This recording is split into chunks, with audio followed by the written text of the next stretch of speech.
Talk show, don't you forget it. That's right. Young Turks, everybody. Ben Mankiewicz in for Cenk, Anna, JR, Jesus. Everybody's here. Welcome to the program. An excellent Anna hour prior to that. Good stories. Thank you, Anna. Cenk, for the second consecutive day, hosted the Dylan Radigan Show on MSNBC, 4 to 5 Eastern, 1 to 2 Pacific. And Cenk joins us now. Cenk, another successful show. Congratulations. Thank you, man. I thought it went pretty well. I'm pretty happy with it, yep. Let's, Jesus, get a quick clip, a little amalgamation of Cenk's effort. This toward the end of the show was Cenk, what was it called? Cenk's List. This is some of Cenk's List, the stories you need to know as you work your way through the daily grind of life in America. Clip 1. Levi Johnson is apparently a bit of a liar. Alaska's first baby daddy and one of Sarah Palin's biggest critics, now saying that he lied about her and her family to the national media. In an attempt to make amends, he issued an apology in People magazine, saying, quote, "Unfortunately, against my better judgment, I publicly said things about the Palins that were not completely true." He doesn't specifically go into which of his anti-Palin statements were lies, but he chalks it up to, quote, "youthful indiscretion." That's total nonsense. He wasn't 12. He was a grown-ass man trying to stretch out his 15 minutes of fame. Let's hope this is the last time we hear the name Levi Johnston in the news, but it won't be. All right, Cenk, nice job there. You managed to get the phrase grown-ass man on MSNBC. That's probably a first. Yeah, you know, that you'll be surprised to find out that was not in the script. And I didn't think about it. Just as I got to grown-up, I thought, grown-up's not the right word. Grown-ass man is the right word. Did you, any grief about that afterwards from higher-ups? No, I cleared ass and crap before the show. That's good. Real quick, Anna, did you, as an attractive young woman, happy birthday, by the way, did Cenk look good? Did he? I think you look better today, Cenk, than you did yesterday. And I'm purely talking about the suit. Yeah, and she, by the way, had no criticisms yesterday, so you thought it looked sharp today. Yeah, you looked sharper. That was probably, I think the blue shirt was working too. Looked good.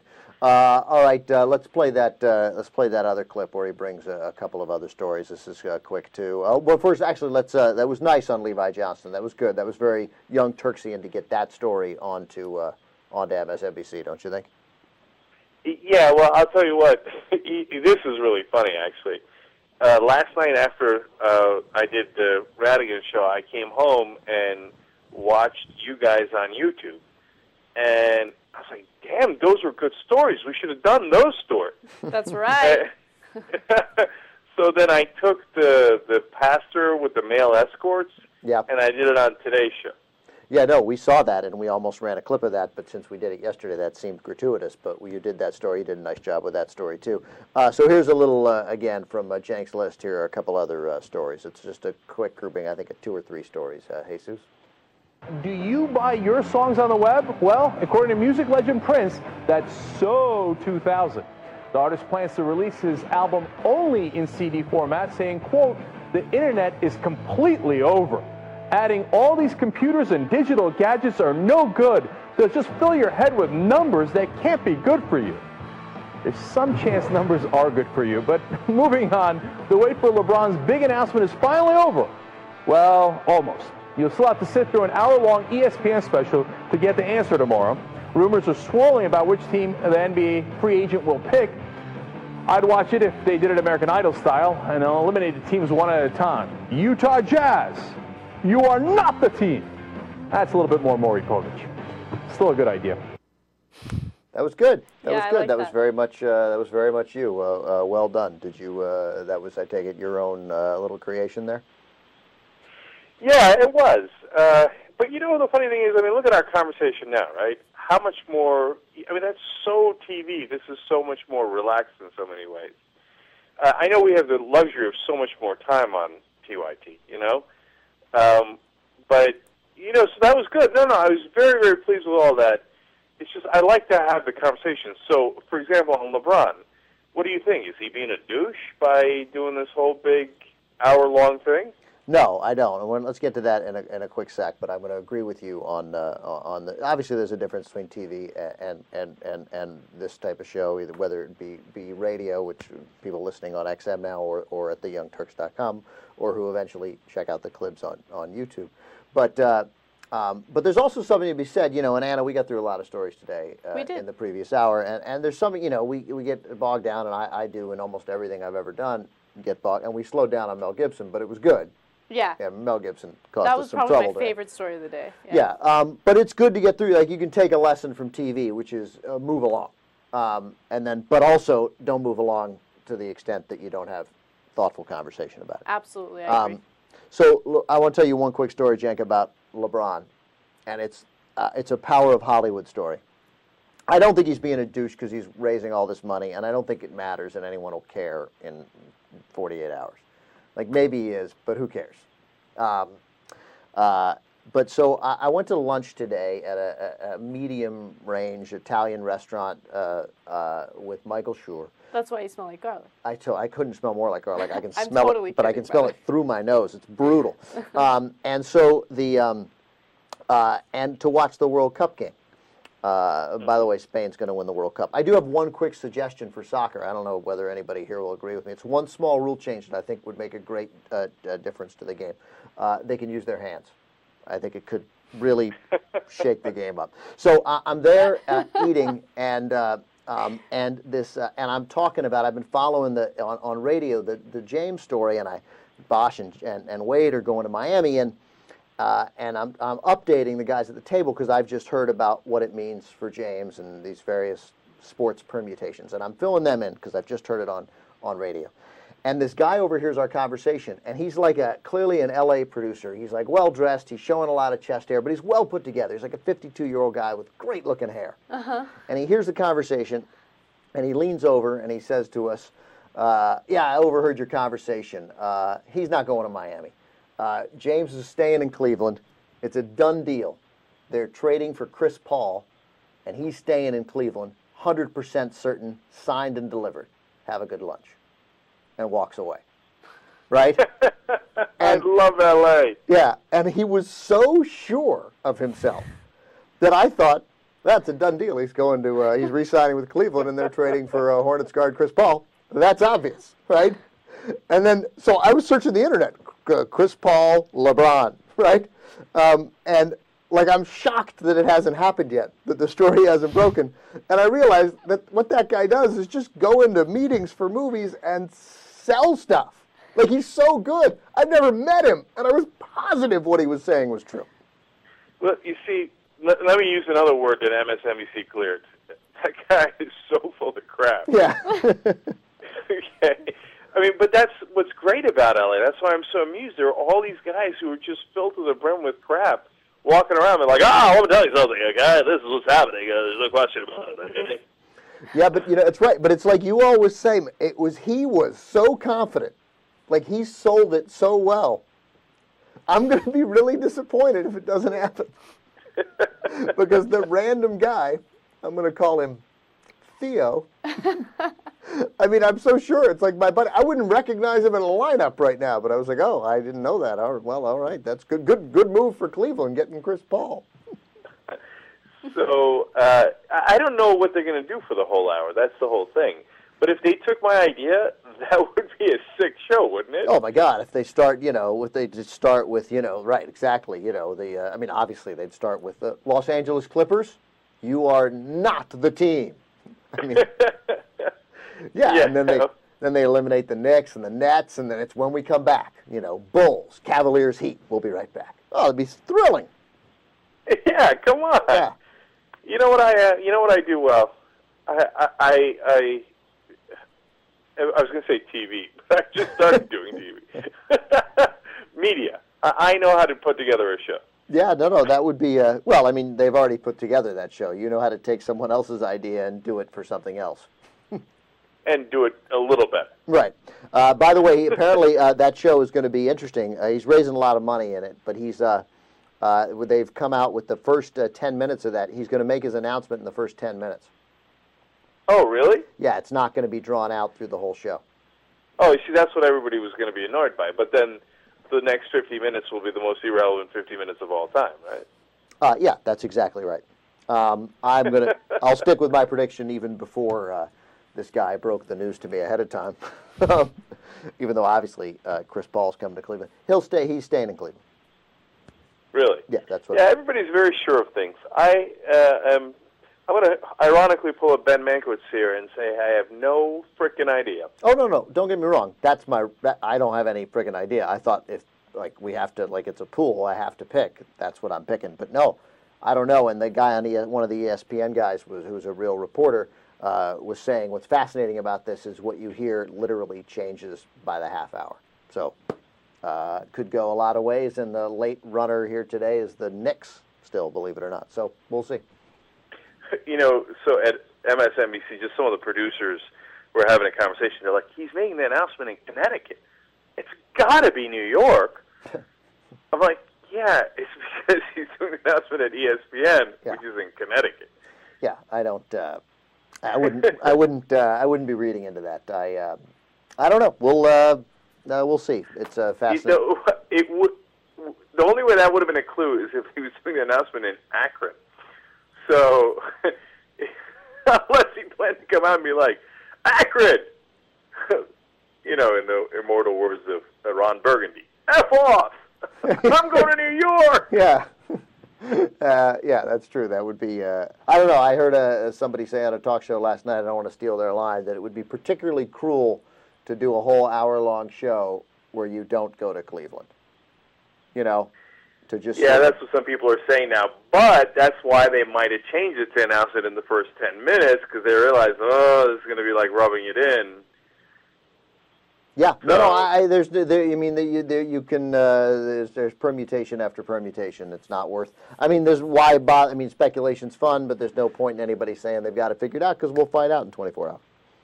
Yeah, all right. So you know what? But ironically now, you forced me into a prediction now that we've had this conversation. If I had to make a bet, I'm now all of a sudden leaning towards New York. Really? So Jenk says they're going to New York.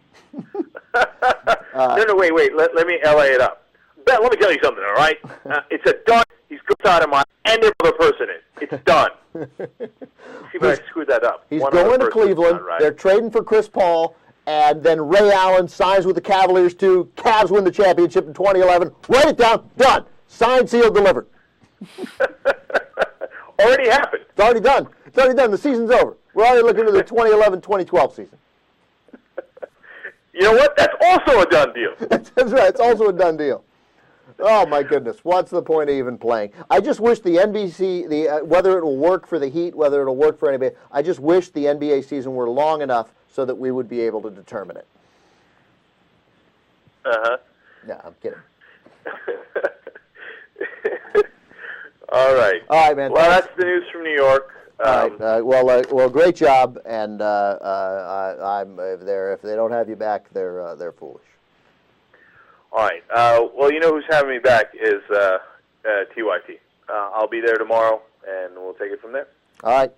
Jack will be back here tomorrow, and those of you who didn't get a chance to see him on MSNBC will be able to see some clips at the Young Turks. All right, so we have some good stories. Again, the Republicans saying that everybody who's unemployed is a dirtbag. And Rush Limbaugh I want to do some good stuff from, and then I think CNN's overreaction is remarkable. And if we have time, I want to run through Mel Gibson again very quickly for our new audience there at XM Radio. So stay with us, everybody. We'll be right back.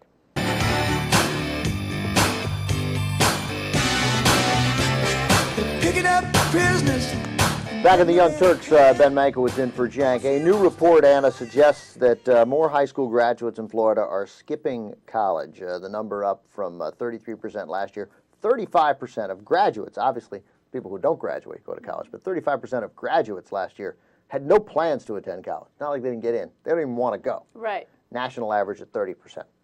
The good news is, at least now there's somewhere they can go and maybe get the sort of solid education that they want.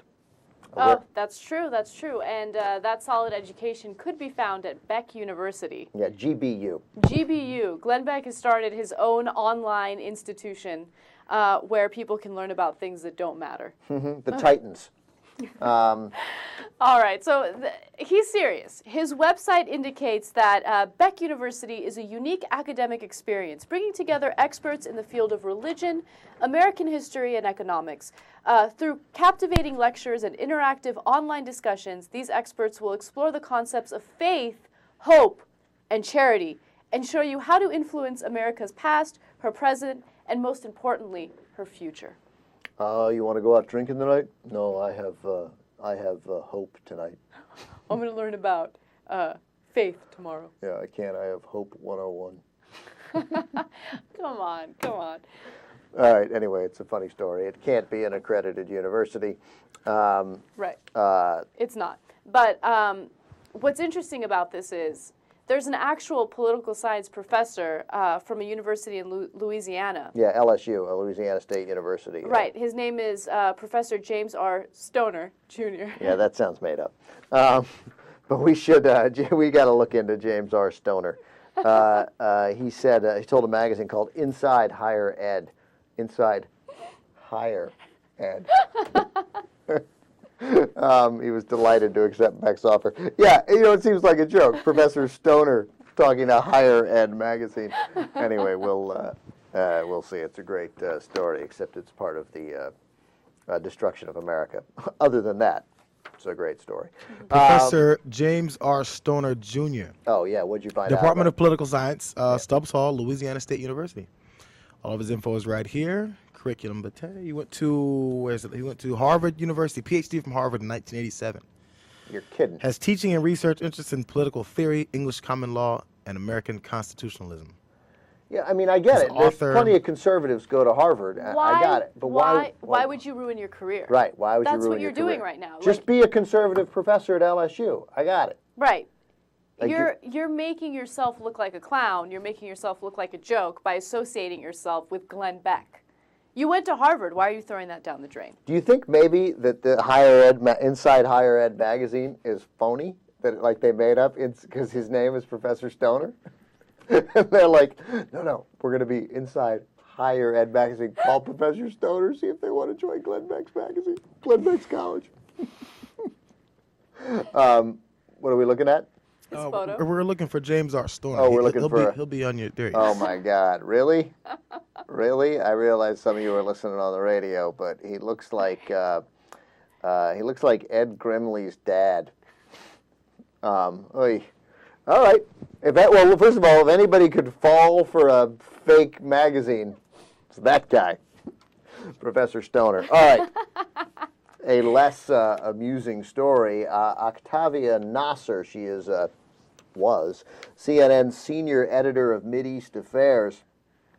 Recently, we saw the death of the Grand Ayatollah Mohammed Hussein Fadlallah in Lebanon, who used to be more influential. Well, now he's dead, so he's not influential at all. But even prior to his death, he'd lost some power. He used to be a very powerful Ayatollah with Hezbollah.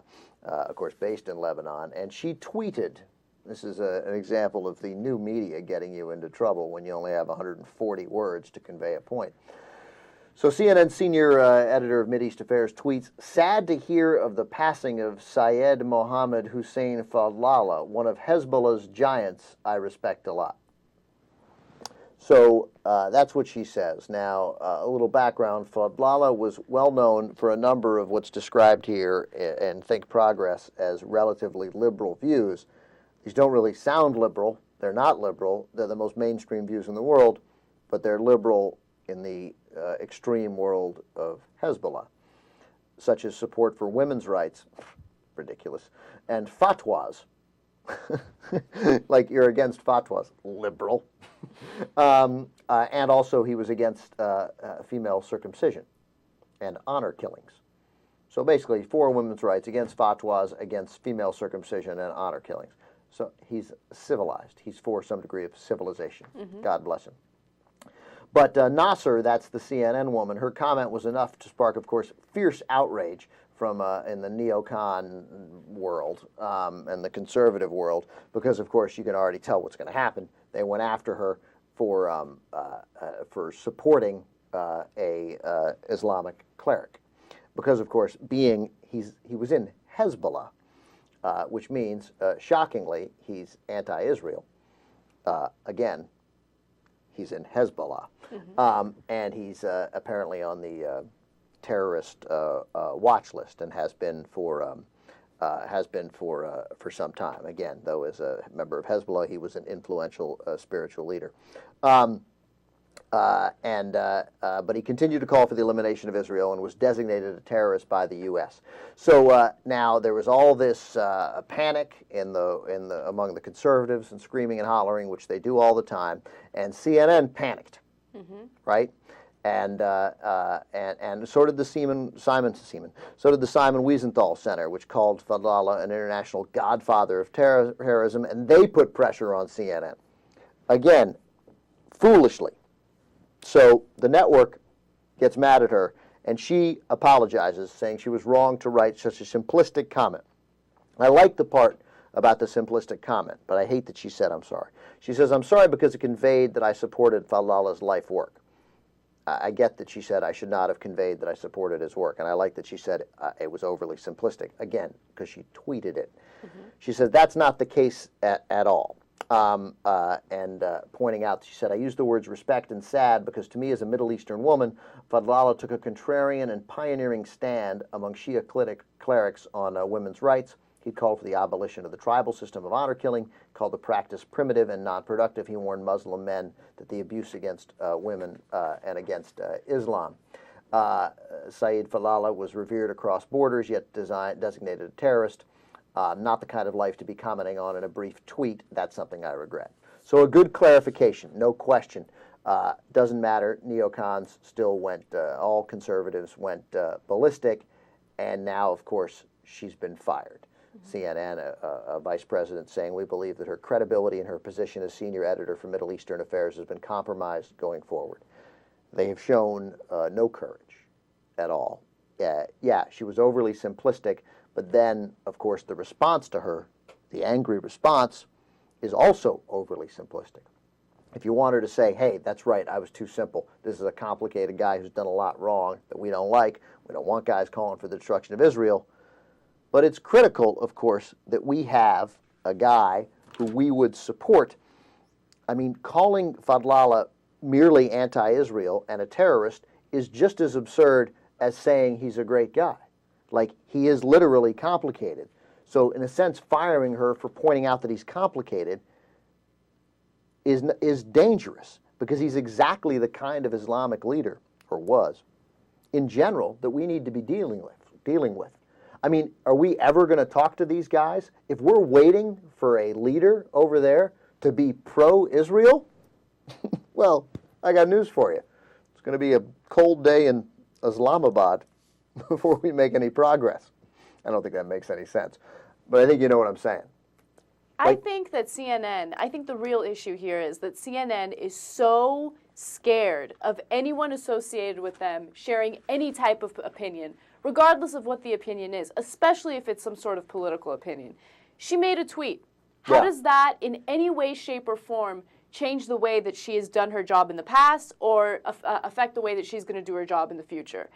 Not at all. And CNN is just, that's why I think they're falling down the tubes. They're so afraid of opinion. They're so afraid and intimidated by what people are thinking and saying about the news network. It's stupid. This entire story makes me so upset. Because I mean, it's her Twitter account. Yeah, it's. I mean, and she's got to take some responsibility for it. And I don't have the whole remarks that the Simon Wiesenthal Center made, but even they appear to be just asking CNN to repudiate the comment, which I get it, repudiate it, and then have her explain it like a grown-up, which she's willing to do. I got it. And then perhaps we could actually have a conversation about, hey, this is interesting. This is a guy who did, when he was alive, sort of raised the state. By the way, he condemned Islamic extremists. Like, it's these are exactly the guys we need to be having conversations with. And guess what? They're all going to be nominally in some way anti-Israel. You can talk all you want about being anti-Israel. Eventually, if we ever want peace, they're going to have to shake hands together. So I don't know.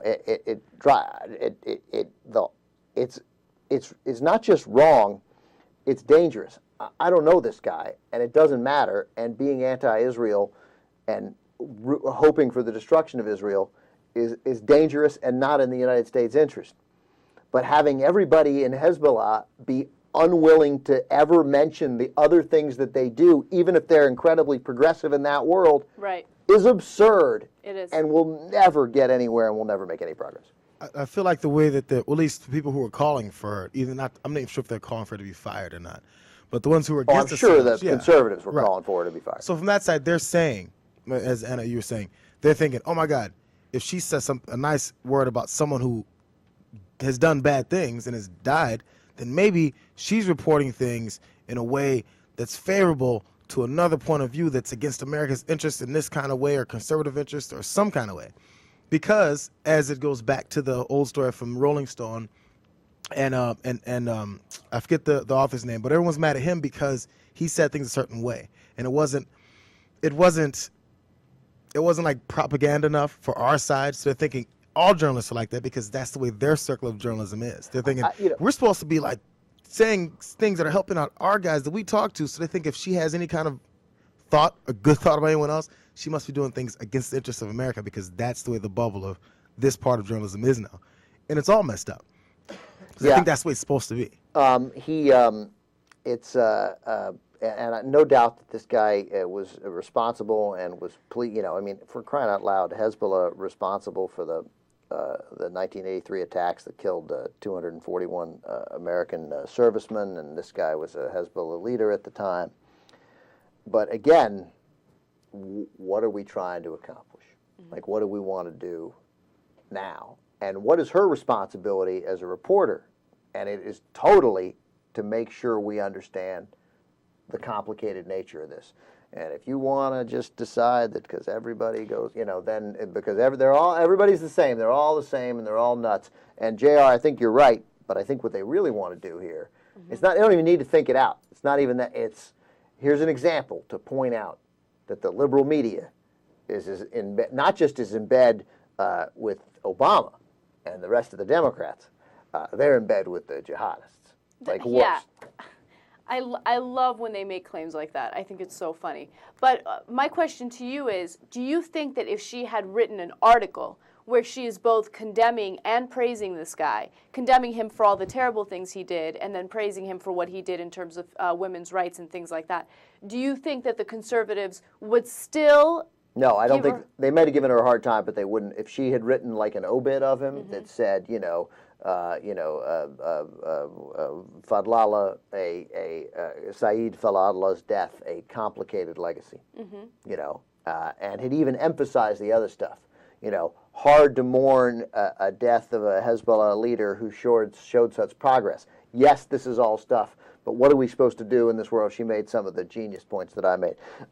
No, that would have been harder. They would have still condemned her. Of course. But that's such a well thought out point. Her mistake was writing that tweet. Sad to hear, meaning just sad. One of Hezbollah's giants I respect a lot. As always, you go too far and just don't allow there to be an explanation and an opportunity for that piece about a complicated man to exist and a complicated issue to exist. I don't believe it would. If that was done intelligently and gave both sides and actually gave a point about his life, they're saying, this lady's paying a lot of attention to this guy. She's trying to cover up her real beliefs with all this nuance and this cover-up. We know she's really in bed. It would progress it even more, I think. I mean, just because there's no changing certain people's minds. And these are people that you're not changing. I don't deny that there'd be a reaction. I'm saying that CNN would probably have enough cover not to fire her. That's all I'm saying. Because it would. That's all. But they get away with it by the nature. If she just says, "Sad to hear the passing a giant," that makes it seem, And again, the tweet is flawed, but it's a tweet, and she did explain it. But it turns out there's very little point in explaining it if they're going to fire you anyway. But I'm glad she explained it because it is complicated, and he's not a good guy.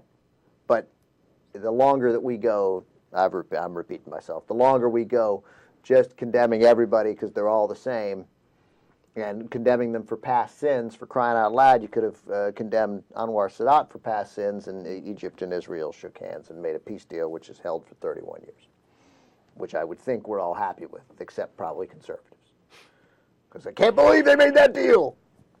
All right, anyway, real quick, let me do Rush Limbaugh, though, while we're on this subject, because one of the things that Rush Limbaugh said today is that all of these things that Obama has undergone, he talked about the climate research stuff, that I'll do that really quickly, is that Dr. Donald Berwick, oh no, that's not the same story. The Climate Research Unit, there was a story came out today, a British investigation that found that all that ClimateGate stuff of those emails, where and the emails said, yeah, you know what, those guys shouldn't have sent those emails. They were a little too dismissive and protective of other people, but there is zero evidence of any wrongdoing or any kind of cover-up, completely, absolutely no evidence of anything like that. Independent British report that the leak of the hundreds of emails from one of the world's leading climate research centers has essentially vindicated the scientists. And, of course, many hope it will calm the global uproar over ClimateGate. That's the Associated Press story. But, of course, it won't calm the uproar. Rush Limbaugh saying that global warming still today a sham. Scientists are circling the wagons to protect climate change hoaxsters. Toward the end of the show, he described Climate Research Unit Director Phil Jones, that's the guy whose emails were stolen, as diabolically untrue, and claimed that trying to reason with global warming hoaxsters is like trying to reason with a suicide bomber, to pull it back to Hezbollah. And then Rush also claimed that all counts to Democrats and the left and their left-wing agenda, all Democrats, all their left-wing agenda.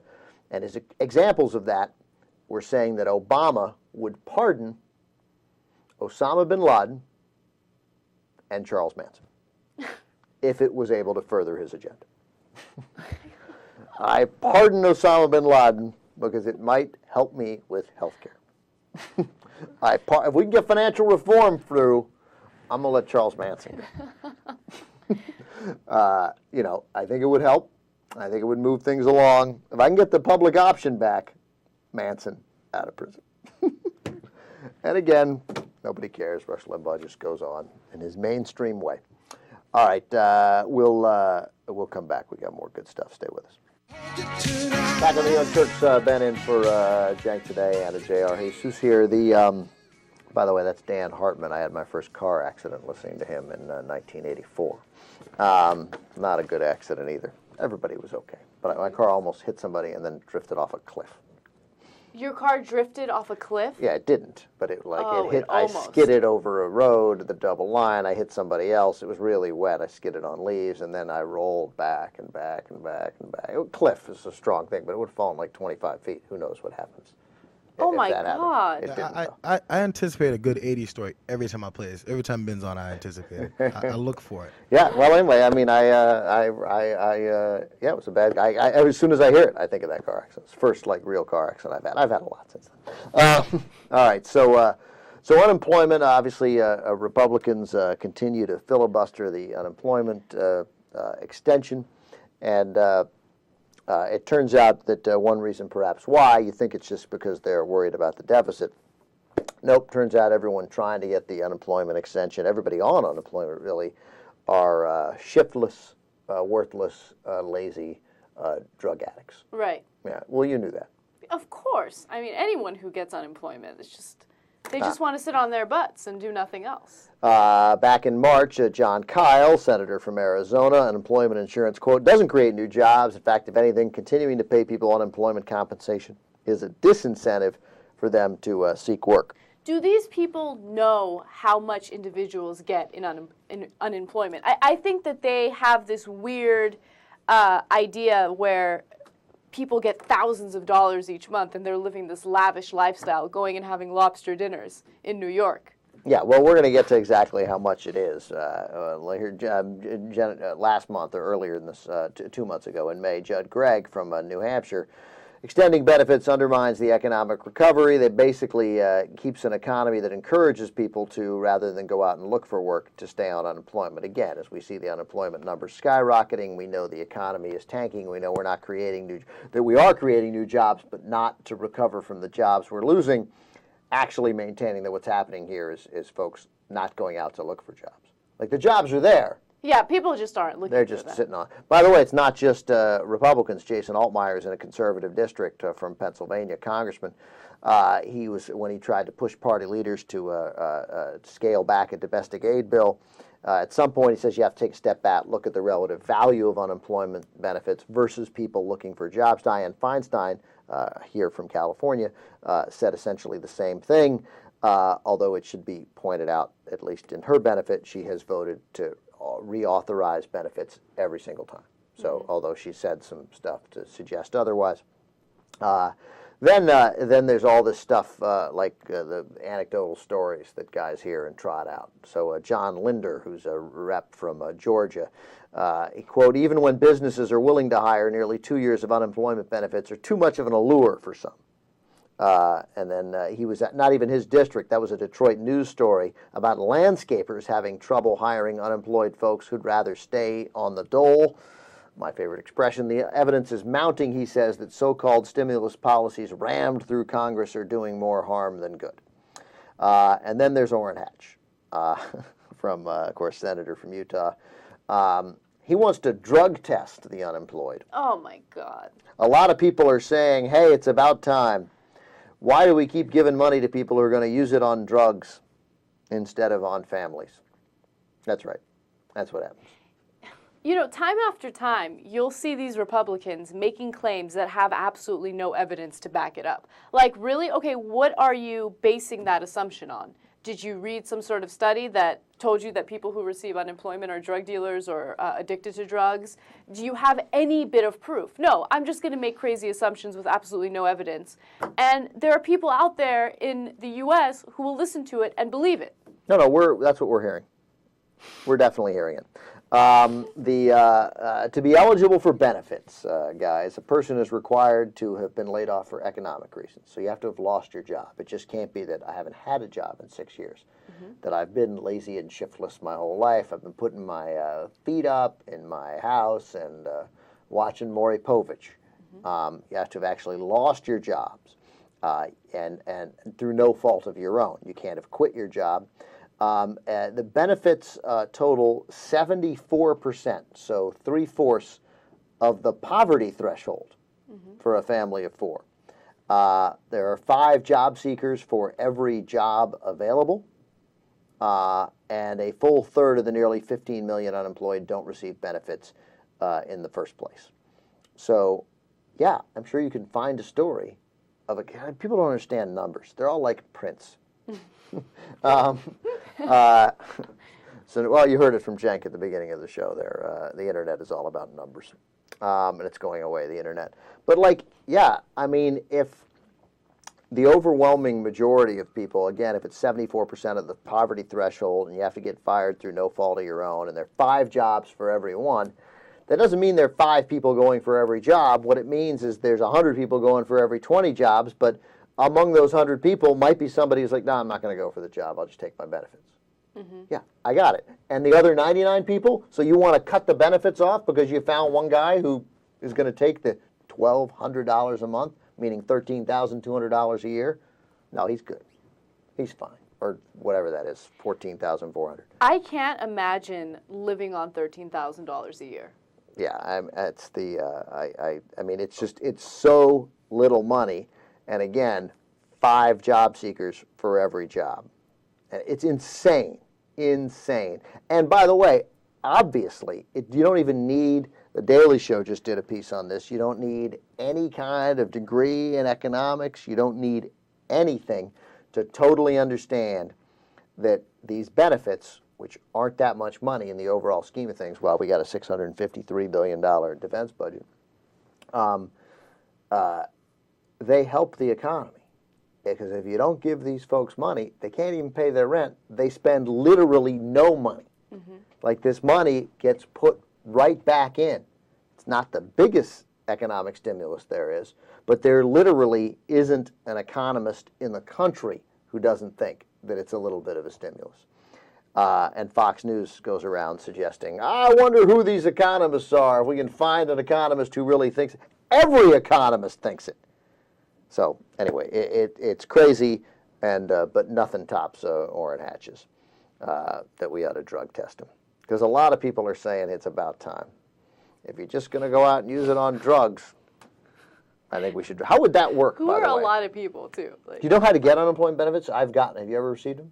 no, I have not. Yeah, I got them. I got them for 6 months. They may have extended. I don't know. I can't remember. I may have been eligible. This was back in 2003, before I had my Turner Classic Movies job, and after I was not working. I lived out here. I made like $30,000 over a 2-year period, and I'd lost my other job. The station got sold. And they paid out my contract, but after they paid out that contract, I looked for other work and I couldn't find it.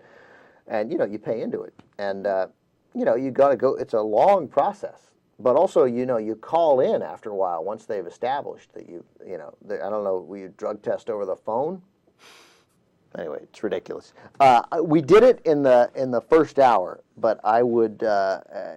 We got the Alvin Greene story. Let's take. You got right there in front of you. Take 45 seconds. Do the Alvin Greene story. All right. So Alvin Greene, of course, the Democratic Party's nominee for the Senate in South Carolina, gave some ideas as to how we can help the economy and help unemployment. It's a worthy topic for a senatorial candidate to. Of course. Yeah. Okay. So So what are his I'm ideas? going to quote him and read exactly what he said. Okay. He says, another thing we could do for jobs is make toys of me, especially for the holidays. Little dolls, me, like maybe little action dolls. Me in Army uniform, Air Force uniform, and me in my suit. Me in my suit. Okay. They can make toys of me in my vehicle, especially for the holidays and Christmas for the kids. That's something that would create jobs. So, you see, I think out of the box like that, Yeah, it's okay. not something a typical person would bring up. No, it That's isn't. something that could happen that makes sense. It's not a joke. Yes, it is. Then also he was asked, this is I guess in the British paper, The Guardian, he was also asked whether President Obama had been a role model for him, given the fact that they're both black, and he said, you hadn't read that, so All right. You read it very well. This is what he had to say on whether Obama had been a role model for him. He says, yes, I mean, there's something that, I knew, so I just knew that. That was one sentence. It was in my mind. I knew that voters really followed the candidate, that they really wanted substance in a candidate. Yeah, I don't know what happened there in South Carolina, and there hasn't been enough of an investigation yet. But I don't know. I don't know what happened. I don't know. I don't know what's going on there. But Jim DeBent's going to be reelected. But you know what? He was going to be reelected anyway. You think so? Oh, no question. No question. I despise Jim DeMint. No, there's nothing not to despise. Okay, real quick. We did it in the first hour. We did. Yeah, real quick. Tell everybody what happened today with everyone's favorite actor, Mel Gibson. Mel Gibson. He's in the news again. About a week ago, we talked about how Radar Online obtained audio of him saying terrible things to his ex-girlfriend, Oksana. Now we have more information about those tapes. Apparently, in one recording, he's hitting Oksana while she's holding their baby, Lucia. But she might have, she theoretically could be, maybe it's not true. Maybe it's not true, right? But. But so she says, in the recording, Oksana says, what kind of man is that who would hit a woman when she is holding a child in her hands, hitting her twice in the face? What kind of man is that? Mel's response in the audio tape is, you know what? You effing deserved it. That's harmful. That's a harmful response. And again, Radar Online, which is a little like TMZ, they're one of their biggest competitors. They claim to have heard the tape. So Mel Gibson has had 3 horrible things that he's done, apparently, assuming that these tapes are true. One, the anti-Semitic comments, where he asked the cop, "Are you a Jew?" and all Jews started the world, and then had the amusing line to the officer. And then the allegations last week that he said to her that I hope you get raped by a pack of N-words.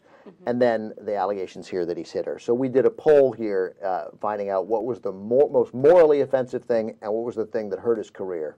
And the consensus is most morally offensive thing, hitting her, followed by the comment of getting raped, followed by the anti-Semitic stuff. But the thing that kills his career most, I think, believe it or not, is the getting raped by a pack of N-words. Almost worse for his career than hitting a woman holding a small child.